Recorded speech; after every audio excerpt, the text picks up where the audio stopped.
Acid, bases and salts. ये चीजें हैं क्या? एसिड किसको कहा जाता है, बेस किसको कहा जाता है और सॉल्ट्स किसको कहते हैं, इसकी प्रॉपर्टीज कैसी है और इसको हम कैसे तैयार कर सकते हैं, इसके ऊपर हम डिस्कस करने वाले हैं। इस चैप्टर में पूरा डिटेल कवर होगा एनसीईआरटी बेस्ड, तो एंड तक बने रहिए। शुरू कर रहे हैं। व्हाट इज एन एसिड, कि एसिड होता क्या है। देखिए, acid is a substance that taste sour. Acid जो है आपके टंग के लिए सोर टेस्ट आपको देता है and it turns blue litmus into red litmus, यानी कि ब्लू कलर को रेड कलर में बदल देता है आपका एसिड। एंड न्यूट्रलाइज बेसेस, यानी कि बेस को न्यूट्रलाइज कर सकता है आपका एसिड। अगर एक बीकर में हमने ले रखा है एसिड और कुछ अगर हम सेम अमाउंट ऑफ अगर हम बेस यहाँ पे ऐड कर दें तो ये सॉल्यूशन जो है वो न्यूट्रल हो जाएगा। इसी प्रोसेस को हम न्यूट्रलाइजेशंस कहते हैं। तो एसिड और बेस दोनों मिलकर इसको न्यूट्रल किया जा सकता है और इसी चीज को हम एसिड बोलते हैं। आगे बात करें कि जो पीएच होती है एसिड की, दैट इज लेस देन 7 होगी, यानी कि जो पीएच स्केल होता है बीच में आपका 7 है और 7 से अगर लेस हो, 6 हो, 5 हो, 4 हो, 3 हो, 1 हो, तो उस टाइम में ये एक सॉल्यूशन एसिडिक सॉल्यूशन कहलाएगी। जैसा कि आप इस डायग्राम में देख रहे हैं कि यहाँ पर हमने एक सॉल्यूशन ले रखा है जो कि एक एसिड सॉल्यूशन है और यहाँ पर हमने एक ब्लू लिटमस को ऐड कर दिया है। तो नीचे की ओर आप देख रहे हैं कि यहाँ पर ये वाला जो कलर है वो रेड कलर में बदल गया है, यानी कि ब्लू लिटमस को इसने रेड कलर में कन्वर्ट कर दिया। आगे बात करें, they can be classified into 2 categories को। एसिड को हम 2 कैटेगरी में डिवाइड कर सकते हैं। पहला टाइप है वीक एसिड, एक बोल सकते हैं, और एक एसिड होगा जिसको हम स्ट्रॉन्ग एसिड बोलेंगे। देखिए, वीक एसिड हम किसको बोलेंगे? An acid that dissociates incompletely releasing only some of its hydrogen. अगर अपने कुछ ही हाइड्रोजन को वो डिसलोकेट करता है तो उसको हम बोलेंगे एक वीक एसिड, और इस सॉल्यूशन में वो अपने कुछ ही हाइड्रोजन को रिलीज कर रहा है। जैसे कि एग्जांपल दे रखा है H2CO3 and H2SO3। These are the example of 2 weak acid. और स्ट्रॉन्ग एसिड हम किसको कहेंगे? जहां पर एसिड जो है कंप्लीटली डिसोसिएट्स हो रहा है, अपने बहुत ज्यादा हाइड्रोजन को जो है डिसोसिएट्स कर रहा है, रिलीज कर रहा है, उस टाइम में उसको हम एक स्ट्रॉन्ग एसिड बोलेंगे। एग्जाम्पल के तौर पर दे रखा है HCl हाइड्रोक्लोरिक एसिड और आपका H2SO4 दे रखा है। यहां पर हमने देखिए HCl और HNO3 H2SO4 3 डायग्राम दे रखे हैं अलग अलग वीक एसिड का। आगे बात करते हैं कि बेस क्या होता है। What is a base? Base जो हैं ये टेस्ट में आपके बिटर होते हैं। ये चीज आपको ध्यान में रखनी है। बिटर होते हैं यानी कि कड़वे होते हैं और ये उल्टा करते हैं, रेड लिटमस को ये ब्लू लिटमस में कन्वर्ट करते हैं। जैसा कि आप इस डायग्राम में देख रहे हैं, यहां पर हमने एक सॉल्यूशन दे रखा है जो कि एक बेस है और उस बेस में जब हमने एक रेड कलर के लिटमस के पेपर को लगाया तो ये जो है ब्लू कलर में इस जगह पर ये टर्न हो चुकी है। नाउ ये ऑल्सो न्यूट्रलाइज करेगी किसको? अगर आप इसी सॉल्यूशन में आप एसिड ले लेते हैं या फिर बेस ले लेते हैं और उसके अल्टरनेट को आप अगर ऐड करते हैं तो वो न्यूट्रलाइज हो सकती है, यानी बेस आपके एसिड को न्यूट्रलाइज कर सकती है और इसी को हम एक बेस सब्सटेंस बोलते हैं। जनरली ये लोग सोपी होते हैं, सोपी यानी कि जो स्लिपरी होते हैं आपके और फोम क्रिएट करते हैं। अगर इसके पीएच की बात करें तो लेस देन 7 होती है, सॉरी मोर देन 7 होती है हमेशा, यानी कि ये पीएच स्केल है तो 7 से अगर ज्यादा है 8, 9, 10 अप टू 14 तक ये पीएच स्केल जो है रहता है। तो 7 से ज्यादा अगर होंगी तो ये एक बेस कहलाएगा।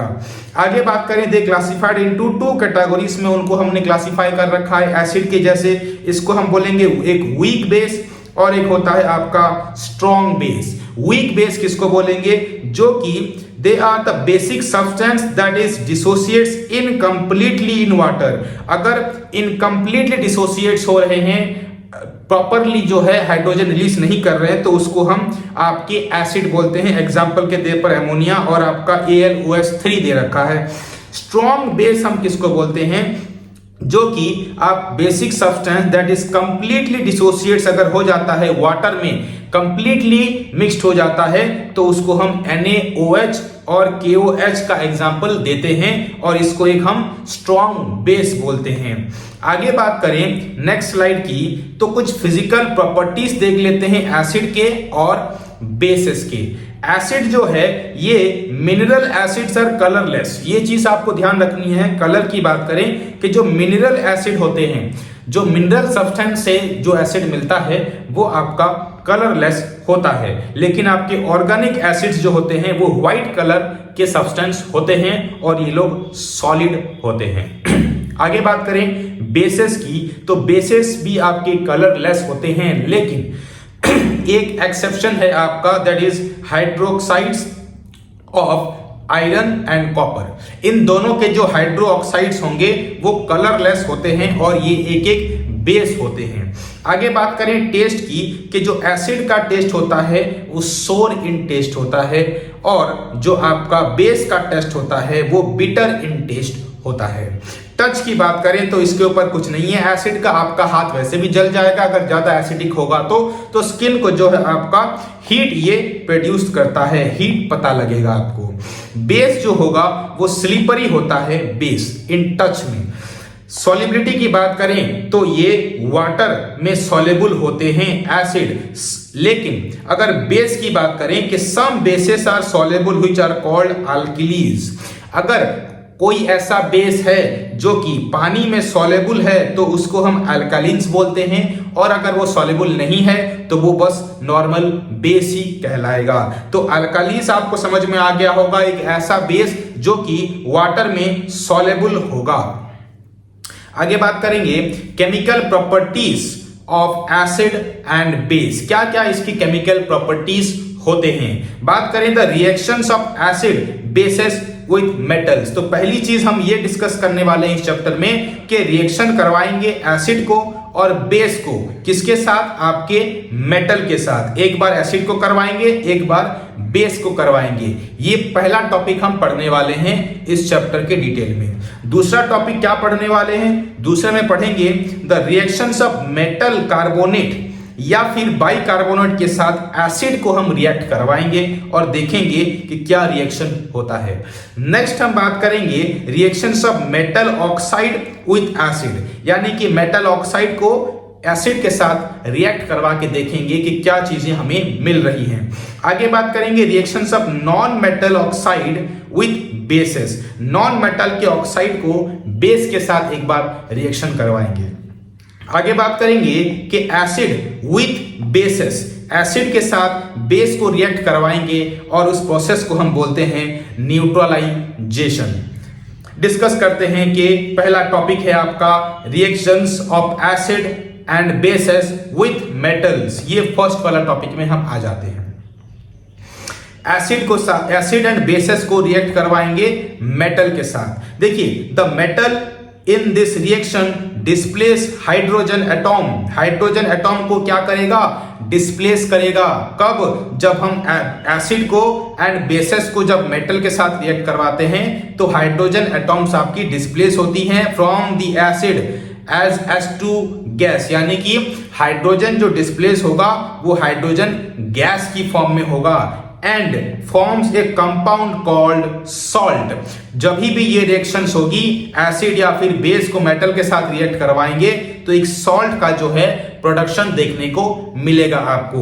बात करें Mg, मैग्नीशियम को हमने दे रखा है सॉलिड स्टेट में और HCl हाइड्रोक्लोरिक एसिड को हमने ऐड किया। ये एक्वस सॉल्यूशन में है और ये आपका सॉलिड स्टेट में है। तो जब हम दोनों को रिएक्ट करवाएंगे तो हमें प्रोडक्ट में क्या मिलने वाला है, प्रोडक्ट में MgCl2 मैग्नीशियम क्लोराइड और हाइड्रोजन गैस जो कि आगे इवॉल्व हो जाएगी गैस बनकर। तो आपको क्या चीजें मिली, एक यहाँ पे MgCl2 ये एक सॉल्ट है, सॉल्ट मिला, और यहाँ पे हाइड्रोजन गैस आपको मिली जो कि प्रोडक्ट होंगी। यहाँ पे ये दोनों क्या हैं, ये दोनों आपके रिएक्टेंट हैं, रिएक्टेंट, और ये आपके दोनों आपके प्रोडक्ट कहलाएंगे। तो यहाँ पर इस रिएक्शन में हमने जब Mg मैग्नीशियम का ऑक्साइड लिया, यानी कि मेटल का एक ऑक्साइड लिया, तो हमें यहाँ पर जो है हाइड्रोजन गैस और सॉल्ट देखने को मिली। आगे बात करें कि अगर अल्कलीन्स को हम ले लें, यहाँ पर हम बेस की नहीं बात कर रहे हैं, यहाँ पर हम बात कर रहे हैं अल्कलीन्स की, और अल्कलीन्स वो बेसेस हैं जो कि सॉलेबल होते हैं। तो उसको हम रिएक्ट करवाएंगे किसी भी मेटल के साथ to produce salt and hydrogen gas. तो देखिए एग्जांपल में हमने NaOH ले रखा है, सोडियम हाइड्रोक्साइड दे रखा है, और हमने जिंक Zn को ले रखा है। ये सॉलिड स्टेट में है और ये एक्वस स्टेट में है। अगर हम इन दोनों को रिएक्ट करवाएंगे तो हमें Na2ZnO2 हमें मिल रहा है, और ये एक आपका सॉल्ट है, और यहाँ पे हाइड्रोजन गैस जो है वो इवॉल्व हो रही है। तो हाइड्रोजन गैस हमें मिला और एक सॉल्ट मिला। अल्टीमेटली एक्सपेरिमेंट तो यही कहता था, जब एसिड को या बेस को, यहाँ पे हम बेस पर्टिकुलरली अल्कालीन्स की बात कर रहे हैं, और इनको जब हम मिक्स किया किसके साथ, मेटल्स के साथ, तो हमें क्या देखने को मिला, हमें एक आपका एक सॉल्ट मिलता है, और वहां पे एक हाइड्रोजन गैस हमें देखने को मिलती है जो कि उड़ जाएगी। तो ये आपका था पहला टॉपिक। दूसरे टॉपिक में आते हैं कि मेटल कार्बोनेट या फिर बाइकार्बोनेट को हम किसके साथ रिएक्ट करवाने वाले हैं। सेकंड टॉपिक में एसिड के साथ रिएक्ट करवाने वाले हैं। देखिए हमें क्या मिलता है, जब मेटल कार्बोनेट या बाइकार्बोनेट को हम रिएक्ट करवाएंगे एसिड के साथ, ये प्रोड्यूस करेगा salt and carbon dioxide CO2 produce करेगा। उसके साथ साथ आपको वाटर भी देखने को मिलेगा। तो ये तीन चीजें मिलेंगी, salt, carbon dioxide and water. देखते हैं क्या रिएक्शन है।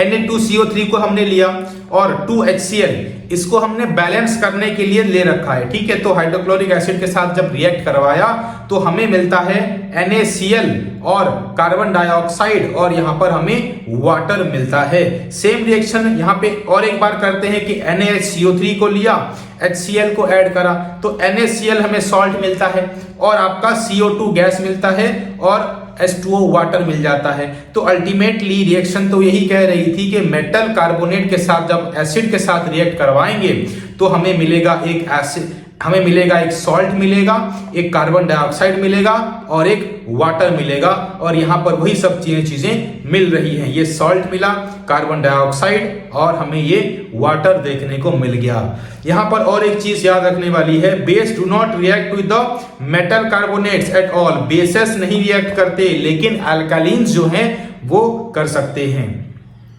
आगे बात करेंगे, नेक्स्ट टॉपिक हमारा था कि मेटल ऑक्साइड को हम रिएक्ट करवाएंगे एसिड के साथ। चलिए रिएक्ट करवा के देखते हैं। मेटल ऑक्साइड्स को हमने लिया, कौन सा, हमने कैल्शियम ऑक्साइड को ले रखा है, और मेटल ऑक्साइड जो बेसिकली बेसिक इन नेचर होते हैं but react with acid to produce salt and water. Salt हमें मिलेगा एक, और एक हमें वाटर मिलेगा। कब, जब हम मेटल ऑक्साइड को एसिड के साथ रिएक्ट करवाएंगे।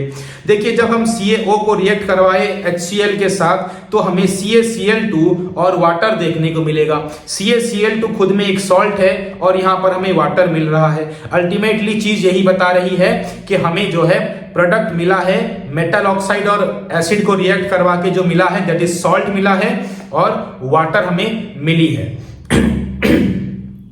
नेक्स्ट टॉपिक पे आते हैं कि नॉन मेटल ऑक्साइड को हम रिएक्ट करवाएंगे। नॉन मेटल ऑक्साइड यानी कि एक ऐसा सब्सटेंस जो कि नॉन मेटल है, उसके ऑक्साइड को हम रिएक्ट करवाने वाले हैं बेसेस के साथ। चलिए रिएक्ट करवाते हैं। नॉन मेटल ऑक्साइड्स को हमने ले लिया, किसको लिया है हमने, NaOH को लिया है। एसिडिक नेचर में होता है ये, but reacts with the base के साथ रिएक्ट करेगा। क्यों, न्यूट्रलाइज करने के लिए ईच अदर को। और रिजल्ट में क्या मिलेगा हमें, रिजल्ट में मिलने वाला एक सॉल्ट और एक वाटर। यानी कि नॉन मेटल ऑक्साइड को जब बेसेस के साथ रिएक्ट करवाते हैं तो खुद में, क्योंकि ये एसिड है, ये खुद में एक एसिड होता है, तो बेसेस के साथ जब रिएक्ट करेगा तो एक न्यूट्रलाइजेशन रिएक्शन हमें यहां पर देखने को मिलेगी। देखिए 2NaOH को हमने लिया और कार्बन डाइऑक्साइड को हमने यहाँ पे ले रखा है। जब हमने इसके साथ रिएक्ट करवाया तो हमें Na2CO3 और वाटर देखने को मिला। तो Na2CO3 एक सॉल्ट है और यहाँ पर एक वाटर देखने को मिल गया। तो यहाँ पर ये एक न्यूट्रलाइजेशन सॉल्यूशन हो जाती है, ये एक न्यूट्रलाइजेशन सॉल्यूशन हो जाती है। नेक्स्ट स्लाइड में आते हैं, बात करते हैं कि सर व्हाट इज न्यूट्रलाइजेशन, होता क्या है न्यूट्रलाइजेशन। देखिए जब हम कोई भी रिएक्शंस करवाते हैं बिटवीन ए स्ट्रॉन्ग एसिड, या फिर आप सिर्फ एसिड बोल सकते हैं, एसिड के साथ हमने एक स्ट्रॉन्ग फिर बेस को लिया, जिसकी वजह से हमें क्या प्रोडक्ट मिलता है, एक सॉल्ट मिलता है, एक वाटर मिलता है, और दोनों के दोनों क्या हो जाते हैं, न्यूट्रलाइज हो जाते हैं, न्यूट्रल सॉल्यूशन में आ जाते हैं। तो उस प्रोसेस को हम बोलते हैं क्या, न्यूट्रलाइजेशन। याद रखिएगा यहाँ पर एक चीज के एसिड को और यहाँ पे बेस को इक्वल अमाउंट में लेना है, ताकि यहाँ पे एक प्रॉपर न्यूट्रलाइजेशन रिएक्शन बन पाए। तो हमने एक सॉल्ट को लिया, सॉल्ट जो आपका रिजल्ट मिलेगा, देखिए रिजल्ट आपका एक सॉल्ट मिलेगा प्रोडक्ट में आपको, और वाटर मिलेगा। दो प्रोडक्ट यहाँ पे डेफिनेटली आपको मिलेंगे in the process of neutralisation. तो रिएक्शन देखिए कि NaOH लिया और हमने HCl लिया, ये एक क्या है, NaOH एक आपका बेस है, ये आपका एक बेस है, और यहां पर हमने HCl को एक एसिड लिया, जिसकी वजह से हमें क्या मिला, NaCl, यानी कि आपका कॉमन सॉल्ट, सोडियम क्लोराइड मिल जाता है सॉल्ट में, और हमें प्रोडक्ट जो है वाटर भी मिलती है। तो अल्टीमेटली यही चीज कह रहा है न्यूट्रलाइजेशन, कि जब आप एक एसिड को और बेस को मिलाते हैं, आपको प्रोडक्ट में सॉल्ट और वाटर देखने को मिल जाता है। ये चीज आपको यहाँ पे मिली है जब हमने HCl को NaOH को मिलाया है। नेक्स्ट आगे स्लाइड के ऊपर बात करते हैं कि इंडिकेटर्स क्या होते हैं। देखिए हमें यह पता होना चाहिए कि कोई भी रिएक्शन हो रही है तो हमें पता कैसे चल पा रहा है कि ये एसिडिक है या बेसिक है या फिर एक न्यूट्रल रिएक्शन है। तो उसकी वजह से हमने कुछ इंडिकेटर्स को इस्तेमाल करते हैं, जिसकी वजह से पहचान हो पाती है कि कौन एसिड है, कौन बेस है, और ये किस तरह का रिएक्शन है। इंडिकेटर्स की बात करें कि tells us whether the substance is acidic या फिर basic by changing their colour. तो इंडिकेट्स करते हैं बाय चेंजिंग देयर कलर, ये बताते हैं कि ये सब्सटेंस आपका एसिडिक है और ये सब्सटेंस आपका बेसिक है। तीन टाइप्स के आपके पास इंडिकेटर्स होते हैं। पहला टाइप है नेचुरल इंडिकेटर्स, दूसरा टाइप है सिंथेटिक इंडिकेटर्स, और तीसरा है ऑल्फैक्टरी इंडिकेटर्स। जो आपके नेचुरल इंडिकेटर्स होते हैं ये ऑब्टेन किए जाते हैं नेचर से। जैसे कि एग्जांपल में है आपका लिटमस को हम ऑब्टेन करते हैं समुंदर वगैरह से, ठीक है, एक्वाटिक एनवायरनमेंट से, और आपका टर्मरिक जो होता है, हल्दी जो होती है, इसको हम नेचुरली ऑब्टेन करते हैं। आगे बात करें कि जो सिंथेटिक इंडिकेटर्स होते हैं वो क्या है। सिंथेटिक इंडिकेटर्स वो हैं जिसको कि हम लैब में, लेबोरेटरी में बनाते हैं आर्टिफिशियली। ये आपके एग्जाम्पल में रखेंगे याद के मिथाइल ऑरेंज एक इंडिकेटर है और एक फिनोपेथालीन आपका एक इंडिकेटर्स है। तो दो इंडिकेटर आपके सिंथेटिक आ जाते हैं, और ऑल्फैक्टरी इंडिकेटर्स आपके दो याद रखिएगा आप कि ये ऑर्डर की वजह से हम जो स्मेल होती है उस स्मेल को हम जो है पता लगा सकते हैं स्मेल से कि ये एसिडिक है या फिर बेसिक है। पहले बात करें तो पहला एक वैनिला दे रखा है और एक ऑनियन, ये दोनों आपके एक एक इंडिकेटर्स होते हैं और ये इंडिकेट करते हैं कि ये एसिड है या फिर एक बेस है। आगे बात करें कि अल्कालीन्स क्या होते हैं, व्हाट इज अल्कालीन्स। देखिए अल्कालीन्स क्या है, is a base that dissolve in water. जैसा कि मैंने आपको बताया कि एक ऐसा बेस जो कि वाटर में डिसॉल्व हो रहा है उसको हम बोलते हैं अल्कालीन्स। ये लोग सोपी होते हैं और टच में आपके पास सोपी होंगे और टेस्ट में ये लोग बिटर होते हैं एंड कोरेसिव इन नेचर होते हैं, यानी कि जो आपका आयरन में जो रस्टिंग होती है उसके लिए भी रेस्पॉन्सिबल होते हैं। एग्जाम्पल की बात करें तो NaOH है और आपका KOH, ये दोनों आपके सोडियम हाइड्रोक्साइड और पोटेशियम हाइड्रोक्साइड, ये दोनों आपके एक एक एग्जाम्पल हो जाते हैं। इसका जो pH होता है हमेशा मोर देन 7 ही रहेगा, क्योंकि बेसेस का जो pH है वो 7 से ज्यादा ही रहता है। प्रॉपर्टीज ऑफ अल्कालीन्स की बात करें कि किस किस को हम अल्कालीन्स बोल सकते हैं। देखिए, दे आर सॉफ्ट, पहला उनका नेचर क्या, ये लोग सॉफ्ट होते हैं एंड हैव लो डेंसिटी, इनकी डेंसिटी बहुत ही ज्यादा लो होती है। And alkalines have low melting point, इनका मेल्टिंग पॉइंट भी बहुत ज्यादा लो रहता है एंड बॉइलिंग पॉइंट भी बहुत ज्यादा लो रहता है। They give characteristics colour to the flame, यानी कि जब आप इसको हम हीट देंगे तो ये आपको एक कलर डेफिनेटली, उस फ्लेम की एक कलर डेफिनेटली ब्लू या फिर रेड आपको देखने को मिलेगी। अल्कालीन्स जो होते हैं रिएक्ट विथ हैलोजेंस, हैलोजेंस के साथ, जैसे कि आपका मर्क्यूरी हो गया, इन सब हैलोजेंस के साथ ये लोग इजीली रिएक्ट कर जाते हैं। बात हो रही है अल्कालीन्स की। They can be stored in mineral oil solution, तो मिनरल ऑयल सॉल्यूशन में हम इन सबको स्टोर कर सकते हैं, किसको, अल्कालीन्स को।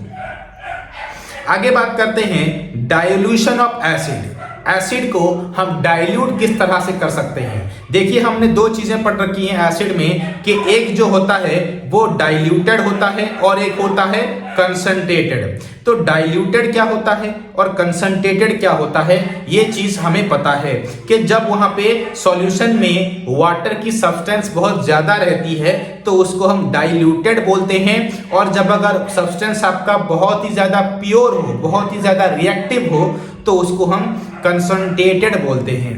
तो बात करते हैं कि डाइल्यूशन होता कैसे है। देखिए, एक प्रोसेस है जहां पर हम क्या करेंगे, एसिड को और ए बेस को, water is highly exothermic process of dissolving N acid, यानी कि एसिड को या फिर बेस को हम वाटर के साथ डिसॉल्व कर देंगे और ये एक एक्सोथर्मिक रिएक्शन होगा। एक्सोथर्मिक यानी कि जिसमें से हीट निकलती है, तो ये एक एक्सोथर्मिक रिएक्शन होगा। Care must be taken while the mixing concentration nitric acid sulphuric acid with water. आप किसी भी एसिड को जब भी पानी में मिला रहे हैं, यानी कि उसको डाइल्यूट कर रहे हैं, तो बहुत ही ज्यादा केयर में उस चीज को करना पड़ेगा। देखिए, और एक चीज याद रखनी है आपको कि अगर हमें ऐड करना है, कंसंट्रेशन को डाइल्यूटेड बनाना है, तो एसिड को वाटर के साथ जो है मिक्स्ड करेंगे, एसिड को वाटर के साथ मिक्स करेंगे, ना कि वाटर को एसिड के साथ। तो जब हम मिक्स करेंगे, acid must be always be added slowly water with the constant stream, यानी कि कॉन्स्टेंटली उसको डालना है, किसको, एसिड को डालना है वाटर के ऊपर धीरे धीरे करके, और कॉन्स्टेंटली वो गिरते रहना चाहिए। अगर हम वाटर को एसिड के साथ रिएक्ट करवाएं तो क्या हो जाएगा, अगर वाटर को डाल दें एसिड के ऊपर तो क्या होगा, देखिए, water is added to a concentration acid, the heat generated may cause the mixture to splash out of the cause burn. तो बहुत ही ज्यादा तेज रिएक्शन हो जाएगी और उसमें आपका हाथ या फिर जो है बॉडी जल सकता है। द ग्लास कंटेनर्स में break due to the excessive heat, और ग्लास जो आपका टेस्ट ट्यूब होगा वो भी आपका फट सकता है। तो इस चीज को ध्यान में रखना है कि एसिड को वाटर में ऐड करना है, ना कि आपके वाटर को एसिड में।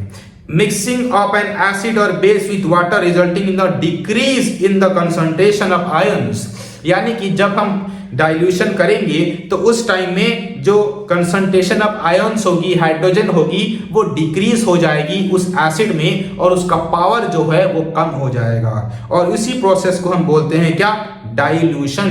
डाइल्यूशन ऑफ एसिड हम कर सकते हैं या फिर डाइल्यूशन ऑफ बेस भी हम कर सकते हैं। आगे बात करते हैं कि पीएच क्या होता है। PH the universal indicator, universal indicator हम पीएच को बोलते हैं। और द पीएच स्केल क्या होती है, इसको डेवलप किया गया था किसके लिए, to measure the concentration of the hydrogen ions.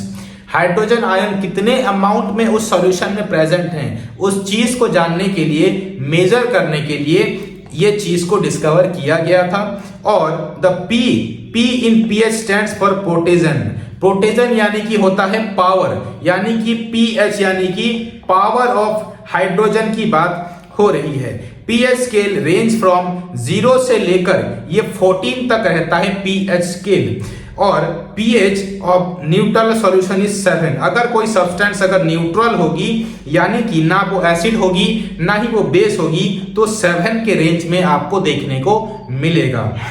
Value less than 7 on scale represent the acidic solution. अगर उस स्केल में आपके 6, 5, 4 ऐसे करके अगर 7 से अगर इस साइड में आता है, नेगेटिव में आता है, तो वो एक एसिडिक सॉल्यूशन होगा। अगर 7 से ज्यादा, मोर देन 7 अगर उसकी वैल्यू आती है इस साइड में, तो उसका जो सॉल्यूशन होगा वो एक बेस होगा, और इस साइड में आता है तो वो एसिडिक होगा। 7 में आता है तो वो एक न्यूट्रल सॉल्यूशन कहा जाएगा।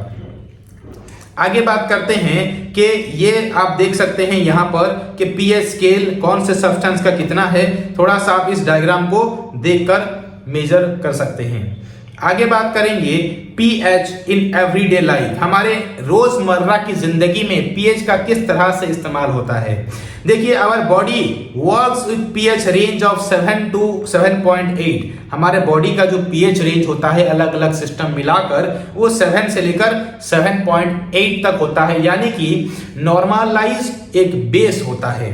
Living organisms can survive only in a narrow range of pH change. अगर हमारी बॉडी में बहुत ही ज्यादा पीएच चेंज आ जाए तो हमारी बॉडी उसको सरवाइव नहीं कर सकती है। तो थोड़ा बहुत चेंजेस हो जाए तभी भी पेट में आपका दर्द चालू हो जाता है। जब भी हाइड्रोक्लोरिक एसिड पेट में आपका बढ़ जाता है तो फटाक से आप क्या करते हैं, एक बेस को इनो या फिर कोई भी और टैबलेट एसिड का जो टैबलेट आता है वो ले लेते हैं, जो कि खुद में एक बेस होता है। तो उस टाइम में हमारी बॉडी फिर से न्यूट्रल हो जाती है ना। अगर बात करें when pH of rain water less than 5.6 is called the acidic rain. Acid rain जो हम बोलते हैं, एसिड रेन जिसकी वजह से आपका ताजमहल का कलर बदलता जा रहा है, येलोइश कलर होता जा रहा है, उसको अगर आपका 5.6 से अगर लेस पीएच स्केल में आपकी बारिश होती है, ये इसका रीजन क्या है कि जो आपका फैक्ट्रीज हैं, ठीक है, आप फर्टिलाइजर यूज करते हैं, बहुत सारे पोल्यूशन क्रिएट कर रहे हैं, उसी की वजह से आपका अगर बारिश होता है जिसका पीएच 5.6 से लेस है तो उसको हम एसिड रेन बोलते हैं। बात करें when acid rain flows into river it lower the pH of the river water, और उस टाइम में हो जाएगा एक्वाटिक लाइफ का तमाम काम। तो एक्वाटिक लाइफ भी इफेक्ट होती है अगर आपका एसिड रेन होता है तो, और एसिड रेन का कॉज है हमारे जो एनवायरनमेंट का पॉल्यूशन। आगे बात करते हैं कि what should be the pH of soil. Soil का पीएच क्या होना चाहिए। देखिए, सॉइल का जो पीएच रेंज है फॉर द हेल्दी ग्रोथ के लिए कितना होना चाहिए, 5.5 से लेकर 7 तक होना चाहिए। तो उस टाइम में प्लांट की ग्रोथ जो है, डेवलपमेंट जो है वो प्रॉपरली हो पाती है। And the soil should neither be alkaline nor be acidic in nature, support the growth of the plants. ज्यादा अल्कालाइन नहीं और ज्यादा आपका बेसिक नहीं कि एसिड नहीं होना चाहिए। Changes in pH of the soil affects the availability of nutrients for growth of the plant। अगर उसमें भी बहुत ज्यादा चेंजेस आती है pH में तो उस टाइम में भी ग्रोथ और डेवलपमेंट ऑफ प्लांट्स में जो है इफेक्ट देखने को मिल सकता है। यहाँ पे देखिए आप एसिडिक सॉइल और अल्कालाइन सॉइल में डिफरेंसेस देख सकते हैं। तो हमेशा हमें नेचुरल पीएच को ही मेंटेन रखना चाहिए। आगे बात करें कि what is pH in our digestive system. हमारे डाइजेस्टिव सिस्टम में पीएच रेंज कितना होना चाहिए, क्या होना चाहिए। हमारे स्टोमक में हमको पता है पेट में HCl प्रोड्यूस होता है and helps in the digestion of food में ये मदद करता है without the harming the stomach, क्योंकि स्टोमक के जो चारों ओर आपका म्यूकस ग्लैंड प्रेजेंट होता है जिसकी वजह से HCl आपके स्टोमक को नुकसान नहीं पहुंचा पाती है। Now during indigestion the stomach produces too much acid which causes the pain and irritation। हमारे पेट में जब ज्यादा HCl प्रोड्यूस हो जाए तो पेट में दर्द महसूस होता है और इरिटेशन होती है, और उस टाइम में हमें इंडाइजेशन भी होता है, खाना सही से हजम नहीं हो पाता। Now to get rid of the pain people use bases called antacids. Antacid का इस्तेमाल करते हैं जो कि आपके टैबलेट्स होते हैं या फिर लिक्विड फॉर्म में होते हैं। तो वो एक जैसे इनो हो गया, जैसे और टैबलेट्स हो गए एसिड पेट दर्द के लिए हम लेते हैं, तो उसको हम एंटासिड्स बोलते हैं, जो कि खुद में एक बेस होती है। उसको यूज करते हैं ताकि पेट में जो आपका HCl है उसको न्यूट्रलाइज किया जा सके। आगे बात करेंगे, जो एंटासिड्स होती हैं वो मैग्नीशियम हाइड्रोक्साइड होता है और वो उसको हम मिल्क ऑफ मैग्नीशिया भी बोलते हैं। इस चीज को आपको याद रखना है। आगे बात करें कि pH responsible for the tooth decay, आपके दांत में जो कैविटी होती है उसके लिए भी रेस्पॉन्सिबल होता है कौन? ज्यादा एसिड। तो टूथ डीके आपका अगर माउथ में आपका पीएच जो है वो 5.5 से अगर कम हो जाए तो उस टाइम में आपको माउथ में इस तरह के टूथ डीके देखने को मिल जाएंगे। Through enamel too made of calcium hydroxyapatite crystalline form of calcium phosphate is the hardest substance of the body. हमारे बॉडी में जो हमारा टीथ है वो सबसे हार्डेस्ट सब्सटेंस है जो कि कैल्शियम फॉस्फेट का बना हुआ है, लेकिन फिर भी अगर हमारे बॉडी में एसिड बन जाता है ज्यादा तो ये दांत को पिघला सकता है और खराब कर सकता है। It is coded with the pH in the mouth is 5.5, तो 5.5 से कम नहीं आना चाहिए आपका माउथ का pH। बैक्टीरिया वहां पे प्रेजेंट होते हैं आपके माउथ में, और जो आप शुगर, तो वो लोग डिग्रेडेशन करते हैं शुगर की। फूड पार्टिकल, जो भी हम फूड पार्टिकल्स खा रहे हैं उसमें शुगर प्रेजेंट है, और उस शुगर की वजह से जो बैक्टीरियाज होंगे वो एक्टिवेट हो जाते हैं, माउथ में रहना चालू कर देते हैं उस उतने एसिडिक एनवायरनमेंट में, और आपके दांत को जो है खराब करना चालू कर देंगे। The best way to prevent this is to clean the mouth using basic toothpaste. तो हम जितना भी टूथपेस्ट इस्तेमाल करते हैं, जो कोलगेट हो गया या फिर आपका कोई भी इस तरह का टूथपेस्ट हो गया, सभी में टूथपेस्ट के पास आपको याद रखना है सभी में बेस होता है, ताकि हमारे माउथ में बनने एसिड को वो न्यूट्रलाइज कर सके।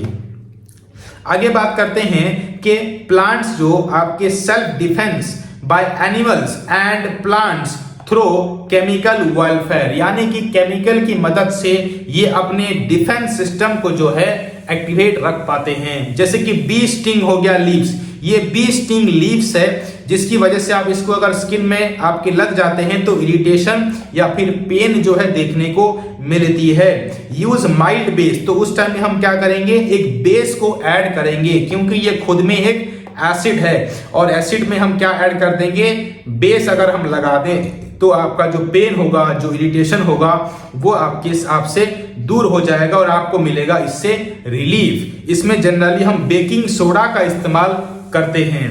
अगर हम स्टिनिंग ऑफ हेयर्स ऑफ नेटल की बात करें, कैसे इस तरह के आपके जो छोटे छोटे बीज होते हैं जो आपके एनिमल्स होते हैं वो इजेक्ट कर देते हैं और अपनी बॉडी में वो मिथानोइक एसिड या फिर इसको फॉर्मिक एसिड भी बोलते हैं, जो कि आपके एंट के पास देखने को मिलता है। इसका दूसरा नाम याद रखिएगा फॉर्मिक एसिड, और इसका नाम है एक्चुअल में मिथानोइक एसिड। और ये इसकी वजह से पेन आपकी स्किन में देखने को मिलेगी जब भी आंट या फिर कोई इस तरह का एनिमल आपको बाइट करेगा।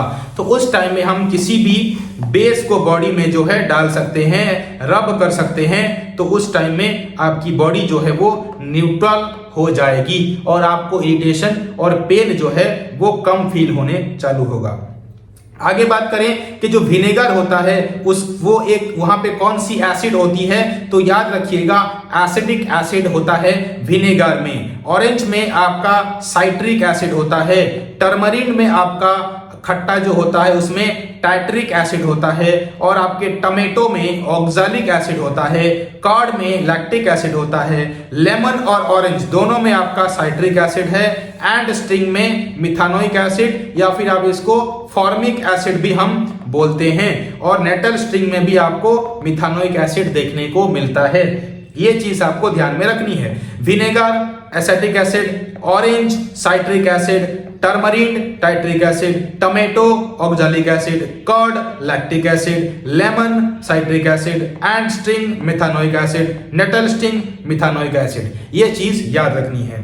आगे बात करते हैं कि सॉल्ट्स क्या हैं, सॉल्ट्स होते क्या हैं। देखिए, जब भी हमने पहले पढ़ा कि कोई भी न्यूट्रलाइजेशन रिएक्शन होती है तो वहां पर सॉल्ट जो है बनता है। यहां पे देखिए substance formed in addition to water when acid and base react with each other is called the salt. जब भी यानी कि न्यूट्रल रिएक्शन हो रही है तो उस टाइम में जो प्रोडक्ट बन रहा है दैट इज योर सॉल्ट। और सॉल्ट का जो पीएच होता है वो आपका अराउंड 7 होता है।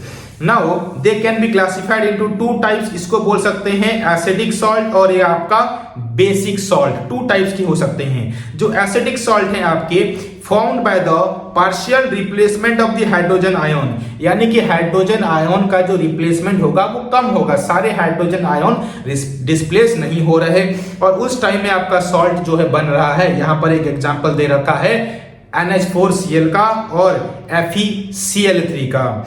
अगर हम बात करें बेसिक सॉल्ट की तो partial replacement of hydroxide ion यानी कि OH आयन का रिप्लेसमेंट हो रहा है यहाँ पर और एक आपका सॉल्ट बन रहा है Na2CO3 और COCO3। ये दोनों आपके बेसिक सॉल्ट होंगे और ये दोनों आपके एसिडिक सॉल्ट होंगे। आगे बात करते हैं कि क्या क्या प्रॉपर्टीज होती हैं सॉल्ट की, किस चीज को हम सॉल्ट बोल सकते हैं, उसकी कौन सी ऐसी प्रॉपर्टीज के अकॉर्डिंग। देखिए सॉल्ट्स में भी एसिडिक और बेसिक और न्यूट्रल बिहेवियर हो सकता है। एसिडिक हो सकता है, बेसिक हो सकता है और न्यूट्रल भी हो सकता है। और ये कंडक्ट इलेक्ट्रिसिटी करता है, यानी कि आप किसी वाटर में जब इलेक्ट्रिसिटी फ्लो करा रहे हैं और अगर हमने वहां पर और सॉल्ट डाल दिया तो इलेक्ट्रिसिटी जो है वो इजीली फ्लो हो जाएगी और ज्यादा फास्ट होगी। They are the good conductor of electricity. और ये लोग हार्ड सब्सटेंस होते हैं, क्रिस्टलाइन सब्सटेंस होते हैं, जनरली सॉलिड होते हैं ये लोग। ठीक है, ये चीज भी आपको ध्यान में रखना है। इनका मेल्टिंग पॉइंट जो है वो बहुत ही ज्यादा हाई होता है, इजीली आप सॉल्ट को जो है जला नहीं सकते हैं। और salts are insoluble in organic solvent like kerosene और पेट्रोल। केरोसिन, पेट्रोल, डीजल, इन सब में आप सॉल्ट को जो है मिक्स नहीं करा सकते क्योंकि ये लोग इनसॉल्युबल होते हैं इन सब चीजों में। लेकिन आप वाटर में इसको इजीली जो है डिसॉल्व कर पाते हैं क्योंकि salt are disable in water. Next बात करें कि कॉमन सॉल्ट हम किसको बोलते हैं। पहला सॉल्ट टाइप हम पढ़ रहे हैं कॉमन सॉल्ट, याद रखिएगा पहला सॉल्ट पढ़ रहे हैं कौन सा, कॉमन सॉल्ट। तो सोडियम क्लोराइड को हम बोलते हैं कॉमन सॉल्ट। इसका सिंबल है आपका फॉर्मूला है NaCl, sodium chloride. Common salt sodium chloride. इसको ऑब्टेन कैसे किया जाएगा, combination of hydrochloric acid with sodium hydroxide. इन दोनों को जब आप रिएक्ट करवाएंगे तो आपको ये मिलने वाला है NaCl, that is a salt. और आपको वाटर भी देखने को मिल जाएगा। इस तरह से हम कॉमन सॉल्ट को ऑब्टेन कर सकते हैं NaCl को। NaCl का इस्तेमाल फूड इंडस्ट्री में किया जाता है और एज ए प्रिजर्वेटिव्स की तरह फूड को स्टोर करने के लिए इसका इस्तेमाल किया जाता है। It is a major raw material होता है फॉर इंडस्ट्री के लिए, मैन्युफैक्चरिंग के लिए और केमिकल्स की तरह इसको इस्तेमाल किया जाता है फॉर सोडियम कार्बोनेट के फॉर्म में, सोडियम हाइड्रोजन के फॉर्म में, सोडियम हाइड्रोजन कार्बोनेट, इस तीनों फॉर्म में इसको इस्तेमाल किया जाता है। कहां पर, इंडस्ट्रियल यूज के लिए। ये आपका कॉमन सॉल्ट हो गया NaCl, सोडियम क्लोराइड। नेक्स्ट बात करते हैं कॉस्टिक सोडा हम किसको बोलते हैं। देखिए सोडियम हाइड्रोक्साइड को हम बोलते हैं कॉस्टिक सोडा। इसका फॉर्मूला होता है NaOH और ये when electricity pass through an aqueous solution of NaCl और it decomposes the NaOH. This process is called the chloralkali process. इसको हम बोल रहे हैं क्लोरोएल्कलीस प्रोसेस, जहां पर हम कॉस्टिक सोडा को ऑब्टेन कर रहे हैं। पहले क्या करना है, एक एक्वस सॉल्यूशन लेना है और उस एक्वस सॉल्यूशन में आपको ऐड करना है कॉमन सॉल्ट NaCl को और इलेक्ट्रिसिटी को पास कर देना है। ऑब्टेन हो जाएगा आपका ऑब्टेन हो जाएगा कॉस्टिक सोडा। जैसे कि 2NaOH है मिला, आपको यहाँ पे क्लोरीन आपको मिली और हाइड्रोजन भी देखने को मिल गया। तो ये रिएक्शन आप करवा सकते हैं। बात करेंगे इसका इस्तेमाल कहाँ पे होता है, तो सोप इंडस्ट्री में इसका इस्तेमाल किया जाता है। सोप को बनाने के लिए, डिटर्जेंट्स को बनाने के लिए या फिर पेपर फाइबर्स को बनाने के लिए इसका इस्तेमाल कर सकते हैं। बात हो रही है कॉस्टिक सोडा की। इसका फॉर्मूला है NaOH, सोडियम हाइड्रोक्साइड। ऑल्सो इसको हम इस्तेमाल करते हैं डी ग्रीजिंग मेटल्स के लिए, मेटल को भी उसमें से उसको साफ करने के लिए इसका इस्तेमाल किया जाता है। आगे बात करते हैं ब्लीचिंग पाउडर की। तो ब्लीचिंग पाउडर का फॉर्मूला याद रखिएगा CaOCl2। इसका केमिकल नेम हो जाता है calcium oxychloride. Calcium oxychloride formula है आपका CaOCl2। इसको ऑब्टेन किया जाता है found by the action of chlorine on NaOH2। NaOH2 के साथ क्लोरीन को जब रिएक्ट करवाएंगे तो आपका CaCl2 यानी कि ब्लीचिंग पाउडर और ये आपका कैल्शियम हाइड्रो ऑक्सीक्लोराइड जो है वो मिल जाता है। साथ में साथ आपको वाटर भी देखने को मिल जाती है। इसका इस्तेमाल किया जाता है make drinking water germ free, यानी कि ब्लीचिंग पाउडर का इस्तेमाल किया जाएगा पानी को प्योर करने के लिए, वहां पर बैक्टीरियाज को, वायरसेस को किल करने के लिए ब्लीचिंग पाउडर का इस्तेमाल किया जा सकता है। Also oxidising agent in industry में भी इस्तेमाल किया जाता है। किसी भी चीज को क्लीनिंग के लिए उस चीज का इस्तेमाल किया जाएगा। ऑक्सीडाइजिंग तो क्लीनिंग, ऑक्सीजन की मदद से उसकी क्लीनिंग के लिए ब्लीचिंग पाउडर का इस्तेमाल किया जाता है। याद रखिएगा केमिकल नेम है कैल्शियम ऑक्सीक्लोराइड और फॉर्मूला है CaOCl2। नेक्स्ट बात करते हैं बेकिंग सोडा की। तो बेकिंग सोडा का केमिकल नेम हो जाता है सोडियम हाइड्रोजन कार्बोनेट। फॉर्मूला है NaHCO3। इसको ऑब्टेन किया जाएगा फ्रॉम NaCl को रिएक्ट करवाएंगे एमोनिया के साथ और वाटर के साथ और CO2 के साथ। देखिए हमने यहाँ पे NaCl लिया, वाटर को लिया और एमोनिया को लिया, कार्बन डाइऑक्साइड को लिया। बदले में जो हमें मिल रहा है वो NaHCO3 और NH4Cl मिल रहा है। तो यहाँ पर आपका NaHCO3 जो है वो एक बेकिंग सोडा है। तो इस तरह से हम बेकिंग सोडा को ऑब्टेन कर सकते हैं। केमिकल नेम याद रखिएगा सोडियम हाइड्रोजन कार्बोनेट और केमिकल फॉर्मूला है NaHCO3। इसका इस्तेमाल किया जाता है। Baking soda is used in the kitchen for the making of the crispy pakoras. पकोड़े को क्रिस्पी बनाने के लिए, चाहे वो कुड़ुम कुड़ुम कर सके या फिर किसी भी इस तरह के सब्सटेंस को जिसको क्रिस्पी बनाना है तेल में तल के, तो उसको हम वहां पे इस्तेमाल करते हैं आपके बेकिंग सोडा को। साथ ही साथ सोडा एसिड को फायर एक्सटिंग्विशर में भी इस्तेमाल किया जाता है, जो कि आपके स्कूल कॉलेजेस में लगा हुआ होता है। तो वहां पर हम फायर जब लग जाती है उसको बुझाने के लिए इसका इस्तेमाल कर सकते हैं। बात हो रही है बेकिंग सोडा की, फॉर्मूला है NaHCO3। नेक्स्ट बात करते हैं वॉशिंग सोडा। वॉशिंग सोडा का केमिकल नाम याद रखिएगा sodium carbonate decahydrate. Sodium carbonate decahydrate formula है Na2CO3.10H2O। इसका इस्तेमाल हम कर सकते हैं। देखिए इसका ऑब्टेन के लिए फॉर्म्ड व्हेन 10 वाटर मॉलिक्यूल्स को ऐड करते हैं Na2CO3 के साथ। क्या करते हैं? 10 मॉलिक्यूल्स को ऐड करते हैं Na2CO3 के साथ, तो आपको मिल जाता है क्या? Na2CO3.10H2O और ये आपका वॉशिंग सोडा कहलाता है। केमिकल नेम है सोडियम कार्बोनेट डिकाहाइड्रेट। इसका इस्तेमाल किया जाता है removing permanent hardness of the water. Water के हार्डनेस को रिमूव करने के लिए इसका इस्तेमाल किया जाता है और also as a cleaning agent की तरह घर में भी इसका इस्तेमाल किया जाता है। बात हो रही है वॉशिंग सोडा की। केमिकल नेम है sodium carbonate decahydrate. Chemical formula है Na2CO3.10H2O। नेक्स्ट बात करेंगे प्लास्टर ऑफ पेरिस की। तो प्लास्टर ऑफ पेरिस की बात करें तो इसका केमिकल नेम है कैल्शियम सल्फेट हेमीहाइड्रेट। क्या नाम है? Calcium sulphate hemihydrate. इसका जो केमिकल फॉर्मूला है दैट इज CaSO4.12H2O। इसका जो प्रिपरेशन है आप कर सकते हैं found by gypsum is heated at 373 kelvin यानी कि 100 डिग्री सेल्सियस में जब हम जिप्सम को हीट देते हैं तो उस टाइम में ये क्या करता है? वाटर को लूज कर देता है और उस टाइम में बन जाता है आपका ये जिसको हम बोलते हैं प्लास्टर ऑफ पेरिस CaSO4.12H2O। इसका इस्तेमाल किया जाता है डॉक्टर्स के द्वारा फ्रैक्चर्स को, बोन्स में जो फ्रैक्चर्स आ जाती हैं उसके ट्रीटमेंट के लिए। उसके ऊपर हाथ अगर टूटा हुआ है तो हाथ के ऊपर एक प्लास्टर लगाया जाता है जिससे वो जो है हाथ जो है प्रॉपरली ऐसे बना रहेगा। इसके ऊपर एक हम लगा सकते हैं। जब हम चिपका देंगे तो ये एक सॉलिड स्ट्रक्चर में आ जाता है और बाद में आप इसको निकाल सकते हैं काट कर। साथ ही साथ मेकिंग ऑफ टॉयज के लिए इस्तेमाल किया जाता है। मटेरियल्स फॉर डेकोरेशन, घर में जो डेकोरेशन वगैरह मूर्ति वगैरह होती है उसको बनाने के लिए भी इसी प्लास्टर ऑफ पेरिस का इस्तेमाल किया जाता है।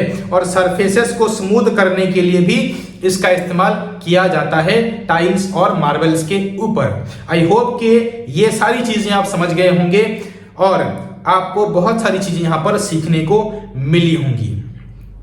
चैनल में बने रहिए और इसी तरह के और वीडियोस के लिए धन्यवाद। Thank you.